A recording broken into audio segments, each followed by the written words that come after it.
Imaginez, vous avez 18 ans, vous faites une photo intime avec votre téléphone. Que ce soit pour s'accepter, se regarder ou l'envoyer à son copain ou sa copine de l'époque. Cette photo, elle est destinée à rester dans le cadre privé. Mais elle est finalement rendue publique à des milliers de personnes. Qu'est-ce que vous ferez? Parce que ça a été l'histoire de centaines de jeunes filles et de jeunes hommes, et tout ça à cause de lui, Hunter Moore, a.k.a. l'homme le plus détesté d'Internet. Les amis, bienvenue sur Une Sociale. Quand on voit tout ce qui se passe sur Internet, notre vie privée peut être très vite dévoilée, ou encore pire, être transformée. Comme l'affaire de Taylor Swift qui a eu des milliers de deepfakes à son égard, où beaucoup de personnes vont la mettre en scène dans des conditions horribles. Et à l'ancienne, il y avait une façon qui était très populaire, c'était le revenge porn, où le principe était d'afficher les photos intimes de ses ex, et Hunter Moore a été le premier à le populariser à grande échelle. Et du coup, par la même occasion, a brisé beaucoup de vies avec son site Is Anyone Up. Hunter est né en 1986 à Sacramento dans l'état de Californie. Il va vivre dans une petite ville tranquille qui s'appelle Woodland. J'ai pas trop d'informations concernant sa jeunesse, je sais juste qu'il a été viré de son lycée. Mais on sait pas trop pourquoi. Bon, en vrai vous me direz, c'est plutôt un classique. Y a rien vraiment d'alarmant qu'un lycéen se fasse virer. Parfois on est un peu perdu ou on vit juste certaines choses difficiles. Mais de ce que j'ai cherché, y a pas vraiment quelque chose qui va justifier ce qu'il va faire. Un jour, Hunter va sortir pour la première fois avec une fille. Et comme la plupart des premières histoires d'amour, elle va se terminer. Il va se faire quitter par sa première copine et tout ça va déclencher une haine terrible envers les femmes. Bon, là on va faire un saut dans le temps. On est en 2010, Hunter, il a 24 ans et il est DJ. Lui et ses amis ont un petit site où ils publient des images de kiffeurs. Des photos de soirée, des vidéos fun, bref, ils se font plaisir. Mais par la suite, ils vont avoir une idée qui est pas forcément bonne, mais ça serait d'afficher les nudes de filles qu'ils ont pu fréquenter. À partir de ce délire-là, ils ont attisé une curiosité malsaine de certains et certaines, ce qui va faire que le site va accumuler de plus en plus de visiteurs. Et c'est à partir de là où tout va s'accélérer. Il va alors permettre aux internautes d'eux aussi pouvoir faire la même chose qu'eux, et c'est là qu'il va commencer à afficher des tonnes de filles sur Internet. En gros, le site de base était un truc chill, et ça s'est transformé en site de harcèlement. Parce que en plus, sur le site, c'était une sorte de blog. C'est-à-dire que les gens pouvaient mettre des commentaires, mettre des likes sur les photos, et généralement les commentaires n'étaient pas vraiment doux. Ça, c'est Kayla Lowes. Cette fille fait partie des premières victimes qui a été publiée sur Anyone Up. Elle n'a jamais souhaité que ses vidéos soient publiées sur ce site, et en plus, ces photos, elle ne les a jamais envoyées à personne. Elle avait seulement fait ces photos-là pour elle, et n'ayant plus de stockage sur son téléphone, elle va donc le stocker sur son propre mail. Pas très prudent, mais en 2011, c'est acceptable. Un jour, elle se lève et va recevoir des tonnes de notifs. Tu apparais sur ce site. Elle va cliquer, puis elle va tomber sur sa photo. Et pour elle, ça va être le choc. Elle va alors prévenir sa mère, Charlotte Lowes, avec qui elle est très proche. D'ailleurs, retenez bien son nom, car elle va être très importante dans la suite de l'histoire. Et sa mère, on va dire, ça l'a un peu énervée. Pas contre elle, mais contre le site. Elle en conclut vite que sa fille s'est fait pirater par un hacker et va demander alors à ce fameux Hunter, par mail, de retirer cette photo. Mais au final, elles n'ont jamais eu de réponse. Il faut savoir que ce n'était pas que les femmes qui étaient prises pour cible, mais il y avait aussi les hommes, et plus particulièrement les artistes. À la base, c'était les artistes issus de la scène punk, ce qui a attiré encore plus de trafic sur le site, parce que voir des personnes random être affichées, c'est pas forcément intéressant, et par contre, voir des stars dans leur intimité, ça fait cliquer. Hunter va alors par la suite afficher des stars, des médecins, des personnes puissantes, bref, que tu sois le petit commerçant du coin ou le maire de la ville, tout le monde pouvait être touché. Et ce qui va encore faire plus, grossir le site. Le nombre de visiteurs grimpe en flèche, les propositions de photos aussi, et il va commencer à générer beaucoup d'argent grâce à ça. Mais alors, comment est conçu le site? Donc dessus, tu vas avoir ces fameuses photos, et en plus, il y avait des fonctionnalités très particulières. Il y en avait une qui permettait d'accéder directement à la page Facebook de la personne, par exemple. L'histoire d'encore un peu plus harceler la personne. Et d'ailleurs, pour Kayla, elle a très vite eu les 1000 abonnés sur Facebook. Et c'est pas des super fans, c'est souvent des dégénérés, des gens qui vont l'insulter, l'harceler, et même jusqu'à la menacer. Elle recevra d'ailleurs plusieurs appels anonymes la nuit sur son téléphone. Tout ça, ça fait beaucoup pour elle. Elle subit ce moment. L'impression d'avoir été violée, le fait de savoir que tout le monde a pu la voir nue, fait qu'elle perd très vite confiance en elle. Quand tu vis ce genre de moment, tu as l'impression que ça ne va jamais s'arrêter. Elle va donc aller porter plainte auprès de la police de Los Angeles. Mais la policière qui prendra sa plainte ne va pas du tout la prendre au sérieux. Elle va lui demander pourquoi elle a pris ses photos, que si elle les avait faites, c'était pour les poster. En gros, fallait pas trop compter sur eux. Après ce coup de grâce, elle va se sentir très seule. Heureusement que sa mère, elle est là et elle va la soutenir à fond dans cette épreuve. Hunter avait indiqué sur son site également le numéro de téléphone de son avocat. Charlotte, la mère de Kayla, va alors s'empresser de l'appeler pour lui expliquer la situation. Sauf que c'est pas vraiment la réponse à quoi elle s'attendait. Il va lui dire littéralement qu'il n'a rien fait d'illégal, ce qui est malheureusement vrai. D'après l'article 230 de la loi de l'anti-indécence, elle dit en gros que le propriétaire d'un site internet n'est pas responsable du contenu soumis par les utilisateurs. Pour les gens qui n'ont toujours pas compris, si je mets une photo de mon PAF sur Twitter, je peux pas les porter plainte contre Elon Musk. Donc en gros, cette option, elle était pas viable. En faisant des recherches, elle va trouver le numéro de téléphone de la mère d'Hunter, qu'elle comprenne au moins la situation dans laquelle elle est. Mais pareil, elle s'en foutait. Mais le souci, c'est que c'est remonté aux oreilles d'Hunter. Et ça ne lui a pas du tout plu. D'ailleurs, je fais une petite parenthèse, mais le beau-père de Kayla était avocat. Et lui-même s'en tapait un rein que sa belle-fille avait subi ça. Un peu à l'ancienne génération, il lui disait « T'inquiète, ça va passer, ils vont finir par oublier ». Il n'a pas levé le petit doigt jusqu'au jour où il reçoit ce fax, où il était inscrit « Sale pute, lâche la bite de Hunter, sinon on viendra te et te fourrer un flingue dans la gorge ». Ce message devait être adressé à Charlotte qui tentait de faire pression, et là il s'est dit bon, je vais peut-être agir. Il va rappeler l'avocat de Hunter, lui expliquant que sa fille s'est fait voler ses photos et qu'il va poursuivre Hunter en justice, sauf que il est lui-même avocat. Donc sa belle-fille sera défendue gracieusement et que Hunter, lui, il risque de payer des frais d'avocat. Ce qui fait que ça lui coûterait des milliers de dollars. Suite à cette pression, la photo a été supprimée dans la journée. Ouais. Il avait juste à faire ça. Ça doit être cool d'avoir des potes ou des darons avocats quand même. Kayla est enfin libre. Même si sa photo a sûrement été enregistrée par plein de détraqués, elle n'est plus aussi médiatisée. Mais il reste encore un long combat car pas toutes les victimes ont la chance d'avoir un beau-père avocat. Avec l'évolution du site, Hunter commence à avoir une énorme communauté, à tel point qu'il devient le leader d'une bande de dégénérés où leur but est d'afficher leurs conquêtes ou leurs eggs sur le site. En plus de ça, il était très présent sur Twitter. Est-ce que ça m'étonne ? Pas trop. Et sa communauté, il l'a appelée la famille. Ils vont alors le suivre dans tous ses délires. Quand Hunter demandait de faire quelque chose, la famille devait le faire et l'appliquer à la lettre. Que ce soit se frapper le visage, boire dans des toilettes, aller taper quelqu'un de random dans la rue, tout y passait. Une sorte de jackass malsain qui se passait devant les yeux de tout le monde. Bon, déjà, dites-vous que ses disciples devaient l'appeler père. Et au plus tu faisais des trucs de fou, au plus tu étais reconnu par Hunter. Et celle qui en a payé le plus les conséquences, c'est elle. Brittany, une fille qui à la base faisait du livecam. Elle s'est dit que ce serait une bonne idée d'afficher ses nudes sur ce site pour promouvoir ses services. En soi, plutôt une bonne idée quand tu travailles dans ce milieu. Mais ça a très vite dérapé. Elle devient très vite populaire et un soir, quand elle était sur Skype avec des amis, pour rigoler, un de ses potes lui dit de se mettre un truc dans le derrière. Bref, elle finit par le faire, puis l'un de ses amis fait une capture d'écran et publie sur AnyOneUp. L'image tourne de ouf. Genre tout le monde va commenter, liker sa photo, les proportions deviennent énormes. Sauf que le problème, c'est que sur le screenshot, il y avait la page Facebook de Brittany avec des images où on voyait ses deux enfants. Elle va par la suite recevoir une quantité astronomique de haine, elle va perdre la garde de ses enfants, elle demanda à Hunter de supprimer les photos, mais celui-ci ne veut pas forcément, vu qu'il génère de l'argent grâce à ça, et cette photo devient la plus populaire du site. Elle va alors lui proposer un échange, de continuer de poster des photos d'elle qui s'insèrent des choses, en échange de la suppression de ce screen. Et il va finir par accepter. Sauf que c'était déjà trop tard, car elle avait déjà tout perdu. Elle va alors sombrer dans l'alcool, la drogue, et elle va continuer à faire ce type de photos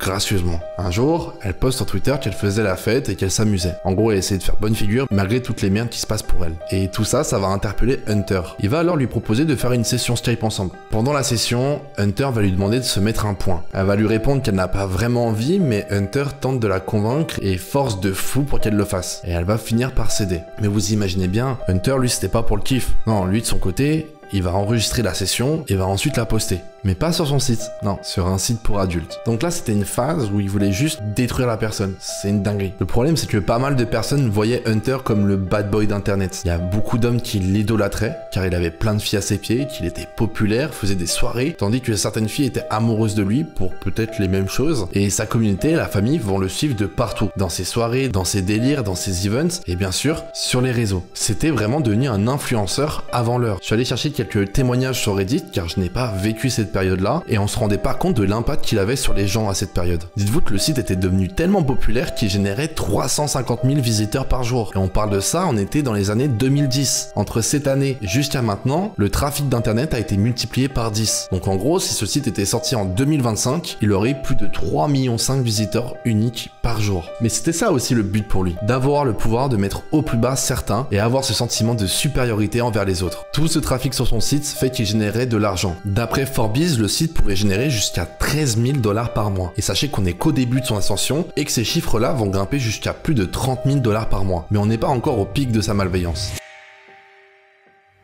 Avec ce site, le problème c'est que parmi toutes ces victimes, plus de 40% avaient été piratées avec leurs photos. J'ai pu voir beaucoup de femmes sur les réseaux témoigner que leurs photos avaient été volées alors qu'elles avaient 15 ans. C'est vraiment très grave. Alors une grande course à la vérité va être menée et qui va-t-on retrouver dans ce périple ? Charlotte Lowes, la maman de Kayla, qui va se battre corps et âme pour faire justice. Après que la photo divulguée de sa fille a été supprimée, elle ne va pas en rester là, car elle va apprendre dans ses recherches qu'il y a aussi d'autres victimes de ce Hunter, qui ont eu le même cas de figure que sa fille. En gros, elles n'ont jamais envoyé leurs photos à qui que ce soit. Et puisque la police n'avait pas envie de s'en préoccuper, elle s'est dit qu'elle va recueillir elle-même toutes les informations nécessaires. Elle va s'entretenir avec les victimes, puis va vouloir aussi, elle, faire du bruit. Elle va rassembler une tonne de preuves, puis elle va vouloir créer son propre blog pour annoncer la vérité. Elle lance son site, mais à peine 10 minutes plus tard, son blog se fait pirater à son tour. En gros, son site n'existe plus. Pour le moment, Hunter a l'air plutôt bien entouré. Mais comme chaque sociopathe, ce qui va l'affaiblir, c'est cette envie de toujours plus. Et pour ça, il va passer à la télé.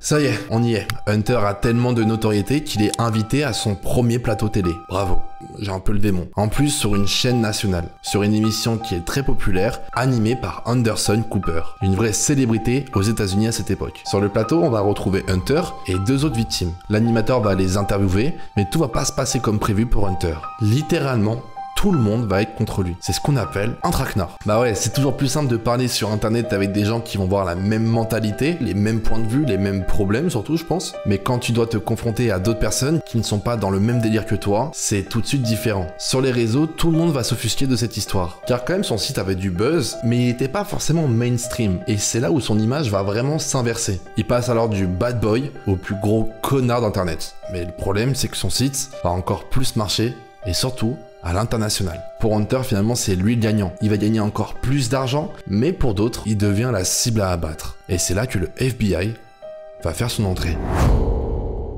Le problème de ce site, c'est qu'à l'époque, ce genre de site était un peu situé dans une zone grise juridiquement. Le revenge porn n'était pas condamnable. Mais par contre, voler les photos de certains et certaines, oui. Donc le FBI va contacter Charlotte Lowes, qui, je vous rappelle, avait constitué un dossier énorme sur Hunter. Que ce soit les messages, les données des victimes, ses tweets, tout était noté dessus. L'agent du FBI lui avait même dit qu'elle avait fait un travail tellement énorme que c'était quasiment au même niveau qu'eux. Ils vont alors collaborer avec elle pendant un moment pour récupérer toutes les ressources accumulées cette dernière année. Et ils vont aussi pouvoir récupérer le compte de Kayla, sa fille. Et c'est là qu'ils vont remarquer quelque chose d'étonnant. Un second compte mail qui est connecté au sien, au nom de Gary Jones. Mais du coup, comment il hackait ? Eh bien, tout se passait par Facebook et Messenger. Je sais pas si vous avez connu cette période, mais pendant un temps, on pouvait recevoir des messages d'amis qui avaient besoin d'un service. Son compte mail était bloqué et il avait besoin d'un code, mais sur un autre téléphone. Il va alors te demander pour réceptionner le code sur ton téléphone, tu lui envoies et hop, il pouvait changer ton mot de passe. Et comment ça marchait ? C'était très simple. En gros, il récupérait ton mail qui était souvent relié à ton numéro de téléphone pour une question de sécurité. Il faisait mot de passe oublié, puis il mettait le code. C'est vraiment un hack nul. Genre, le plus simple. Bref, le FBI ont continué leur enquête en analysant les données et ils vont trouver le hacker. Son nom, c'est Charlie Evans. Suite à ça, le FBI vont faire une descente chez lui et ils vont récupérer ordinateur, disque dur, téléphone, bref, tout ce qu'il avait allait être analysé et c'est là que commence la merde pour Hunter. D'ailleurs, un petit point, avant ça, Hunter avait contacté un gars pour mettre des pubs sur son site. Il voulait se faire encore plus d'argent, alors il a débauché James McGibney. Lui d'ailleurs à la base il est plutôt du bon côté du tableau. Il s'attaque souvent aux cyberharceleurs, il vend aussi des services de publicité sur les sites et il connaissait pas du tout ce site là. Quand Hunter lui a demandé ses prestations, il est alors allé se renseigner sur ce site et il a été très vite dégoûté. Il voit également que Hunter est dans des histoires, notamment avec Charlotte Lowes, et ce fameux James, il a envie de se battre aux côtés de Charlotte. Alors il réfléchit à la proposition de Hunter et il finit par avoir un plan machiavélique. Il accepte le marché de vendre des publicités pour avoir l'accès total de son site. En gros, il voulait détruire son site mais de l'intérieur. Pour James, cette saisie du FBI était le bon moment d'agir. Quand Hunter était au plus bas et en plein stress, il va alors le contacter pour lui racheter le site. Pour le convaincre encore plus, il va analyser toutes les métadonnées des photos envoyées pour lui montrer qu'il y avait des mineurs dans ses posts et que ça, c'était condamnable. Il va alors grave flipper et il va ensuite lui proposer 15 000 $ pour racheter son site. Et il va alors accepter. Il vend le site à James et lui va le fermer et rediriger le nom de domaine sur son site à lui, Bullyville, qui est l'un de ces sites qui parlent de prévention sur l'harcèlement. Juste le GOAT. Bref, AnyOneUp est enfin fermé. Même si le site était fermé, Hunter Moore, lui, il est toujours accompagné de ses démons. Il est toujours DJ et à chacune de ses soirées, il consommait énormément de drogue. Et surtout, il avait encore beaucoup la cote. Il avait des files d'attente de femmes qui souhaitaient coucher avec lui. Il demandait des choses trop bizarres, comme sniffer de la coke sur son paf, boire dans leur vagin. Même si son site était terminé, Hunter Moore continuait d'exister. Et surtout, il voulait aller encore plus loin. Il va repartir sur un second projet de recréer un site de revenge. Mais à un détail près. Le principe reste le même, mais là, on peut localiser la personne qui est affichée. Ce qui veut dire qu'en plus d'être affiché, on te met aussi les coordonnées GPS de chez toi. Apparemment, il avait aussi conservé des sauvegardes de son site et il voulait reprendre toutes ces données pour y rajouter sur son nouveau site avec cette nouvelle fonctionnalité. Pour les victimes qui se sentaient soulagées que cette période soit passée, elles vont toutes retomber dans les travers d'Hunter Moore. D'ailleurs, il communique clairement sur les réseaux que ses ambitions sur ce nouveau site, c'est de provoquer des meurtres. Il voulait que ses disciples aillent tuer ses femmes chez elles. Là, vous allez me dire, ouais, mais le FBI était sur le coup, non? Ah, oui et non. Le FBI se concentrait uniquement sur le piratage, mais pas sur le revenge. À l'époque, cet acte n'était pas condamnable. Sincèrement, quand je me suis documenté sur ça, j'avais le poing serré. La justice, parfois, n'a aucun sens. Bref, quand Charlotte Lawes voit ça, elle est encore plus en colère. En plus, Kayla risque de potentiellement être encore affichée. Elle va alors réagir à son tweet en postant elle aussi l'adresse de Hunter Moore. Je vous le dis, elle est trop forte, c'est la goutte. Et vu que c'est un petit tweetos qui est là, qui aime trop parler sur les gens, mais quand on parle sur lui, il aime pas trop, le fait de leak son adresse fait qu'il pouvait se sentir vulnérable. Et là, Hunter va péter un câble. Il va alors répondre à son tweet. Quand ta fille et toi enleverez votre bouche, vous comprendrez à quel point je peux vous troller. Je publierai les news de ta fille ce soir, je suis le génie d'internet et je vais détruire ta vie et celle de ta fille. Waouh! Sa communauté a suivi en répondant « On te mettra une balle dans la tête. J'espère que toi et ta tasse de fille vous vous étoufferez avec une bonne grosse... » Ouais, il y a pas mal de mots censurés, désolé. Mais recevoir tous ces commentaires de personnes anonymes peuvent être parfois terrifiants. Même très souvent en vrai. Tu ne connais pas leur visage, tu sais pas ce qu'ils sont réellement capables de faire, et en plus de ça, elles vont recevoir plusieurs appels sur leur ligne fixe. Au téléphone, on lui disait « On sait où tu habites », puis ça raccrochait. Recevoir ça sur son portable, c'est inquiétant. Sur le fixe, c'est vraiment inquiétant. Parce que ça veut dire qu'il savait vraiment où tu habitais. Et puis là, elle va recevoir aussi encore un autre appel. On va te violer et te tuer. On a commandé un sac mortuaire à ta taille. En plus, leur maison était même pas vraiment sécurisée. Ils vont alors acheter des meilleurs verrous pour sécuriser un peu plus la maison. Elles ont ensuite mis des barres de fer sous leur lit en cas d'intrusion. James, par la suite, lui aussi va être harcelé par Hunter. Il est vrai que c'est pas la meilleure chose à faire de rediriger un site d'harcèlement sur un site anti-harcèlement. C'est vraiment à contre-courant. Et je crois que la communauté d'Hunter a pas trop apprécié. Il va alors recevoir lui aussi des tonnes de messages sur Twitter qui dit que Hunter est en train de poster des choses sur lui, comme quoi il serait un pédophile, qu'il avait de la pédographie sur son ordinateur et que Hunter allait violer sa femme devant ses enfants. Alors le frérot James, il est gentil, mais faut pas le chauffer, parce qu'en plus il est vraiment en place sur internet. Et moi je tiens une théorie, c'est qu'on n'emmerde jamais un nerd qui peut juste pourrir sur internet. Je préfère me mêler contre un gars de 2m10 que faire ça gros. James va alors contacter un groupe d'hackers assez populaires qui vont faire leur apparition sur cette histoire. Et ce groupe là, c'est rien d'autre que Anonymous. Ils vont alors aussi contacter Charlotte par la même occasion sur Twitter pour la rassurer. Ils lui disent qu'ils ont tout vu de cette histoire et qu'ils vont la protéger. Moi, si Anonymous me dit ça, je suis peinard, hein. Et là, c'est l'explosion. Ils détruisent les serveurs de Hunter. Toutes ses sauvegardes ont été effacées. Ils vont également effacer son numéro de sécurité sociale. Ils vont aussi désactiver son passeport pour éviter qu'il ne quitte le pays. Et ils vont ensuite pirater son compte bancaire et transférer tout son argent vers une association pour les femmes battues. Ils lui ont fait livrer des centaines de gods chez lui. Et pour conclure, ils l'ont déclaré mort dans l'état de Californie. Bref, pendant un mois, Hunter Moore n'existait plus. Sa seule source de communication va être les podcasts et les tweets pour répondre à ses attaques. Il va dire que ça ne l'affecte pas, qu'il s'en fout. Sauf qu'on va pas se mentir, je pense qu'il est à terre. Après 4 ans que la photo de Kayla soit publiée sur ce site, le procès de Hunter et de Charlie Evans, le hacker, a eu lieu. D'ailleurs, la seule qui est passée à la barre pour représenter les victimes, c'est Kayla, la fille de Charlotte. Elle a eu le courage d'affronter Hunter Moore et son acolyte Charlie, et après ce procès, la sentence est tombée. Hunter Moore sera inculpé de 30 mois de prison ferme pour détention d'images pornographiques et de 2000 € d'amende. Ils ont confondu peut-être le mois et l'année, je sais pas. Tandis que Charlie Evans a été condamné à 25 mois de prison et le juge a aussi banni Hunter Moore des réseaux sociaux. Je trouve sincèrement que la peine n'est rien par rapport aux vies qu'il a pu détruire. Si cette histoire sortait aujourd'hui, ce serait pas du tout les mêmes peines. Il aurait potentiellement pris entre 8 à 12 ans de prison. Mais encore une fois, aux États-Unis, ça reste encore un peu flou au niveau de la loi. Mais dites-vous que toutes les victimes de Hunter ont pu avoir justice grâce à une mère déterminée. Alors big up à Charlotte Laws qui a fait bouger les choses. En plus, par la suite, elle a pu faire passer des lois sur la détention d'images intimes dans certains états aux États-Unis pour plus que ça ne se reproduise. Bon les gars, je viens de finir le montage et je voulais juste rajouter quelques infos supplémentaires que je n'avais pas mis dans la vidéo initiale. Déjà, premièrement, tout ce que vous avez vu, je me suis basé sur le documentaire de Netflix, intitulé L'homme le plus détesté d'internet. Je n'ai rien inventé. Pourquoi j'ai fait ça? Parce que le site AnyOneUp n'est juste plus disponible. Il n'y a plus aucune archive, plus aucune photo, plus rien. Et heureusement d'ailleurs, mais du coup pour illustrer, je n'avais pas le choix que de prendre certains extraits de ce documentaire. D'ailleurs, il est génial, il y a encore plein d'informations que je n'ai pas mis dans cette vidéo et je vous invite du coup à aller le voir. Deuxièmement, le documentaire a été fait en 2022. Il y a 3 ans qui se sont écoulés et il s'est passé pas mal de choses. Déjà, il a fait plein de podcasts avec plein de créateurs où on voit bien que le gars n'a toujours aucun remords et malgré le fait qu'il a été condamné et interdit de réseaux sociaux, bah maintenant il est sur Insta, normal. Il a pu dire aussi que ses 30 mois de prison a été l'une des meilleures expériences de sa vie et ça c'est des on-dit, mais apparemment il continue de faire la même chose mais sur un serveur Discord privé. C'est ce que j'ai pu voir sur Reddit car en fait la famille existe encore bel et bien. Et dites-vous que ce gars est tellement un malade mental qu'il regarde toutes les vidéos, tous les articles qui parlent de lui. Alors du coup il risque probablement de voir cette vidéo.